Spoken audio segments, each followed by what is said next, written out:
عارفين إن العذراء ساقت عربية مكان عسكري ما بيعرفش يسوق؟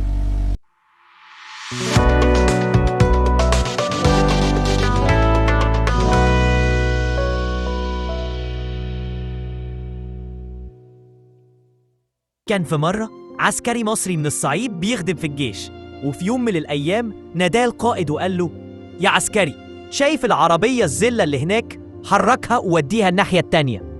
العسكري اتلخبط وقال بخوف: يا فندم، أنا ما بعرفش أسوق. القائد بصله وزعق فيه: أنا قلت حرك العربية، اسمع الكلام يا عسكري، وديها الناحية التانية حالا.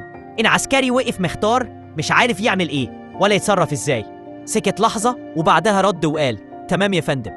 ومشي ناحية العربية وهو تايه، وقف قدامها وبص للسما وقال من قلبه: يا ستي يا عذراء، تعالي انقذيني، أنا ما بعرفش أسوق، اتصرفي انتي وسوقي بدالي. وركب العربية ومد ايده ودور، وفعلا العربية دارت. العسكري اتحرك بيها لحد ما وصل بيها للناحية التانية بسلام.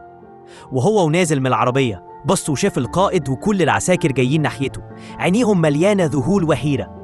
القائد صرخ وقال له: انت عملت ايه يا عسكري؟ حركت العربية ازاي؟ العسكري رد بكل بساطة: ابدا يا فندم، انا قلت لك ما بعرفش اسوق، بس ندهت للعذراء وقلت لها تعالي سوقي انتي. وهنا كانت الصدمة الكبيرة. العساكر بصوا لبعض والقائد قال: العربية دي ما فيهاش موتور أصلا. والكل واقف مذهول مش مصدقين اللي حصل. وانت كمان لما تقع في مشكلة افتكر دايما في قديسين وشهداء هيقفوا جنبك، بس انت تطلب شفاعتهم، وزي ما قال ربنا: وادعوني في وقت الضيق أنقذك فتمجدني.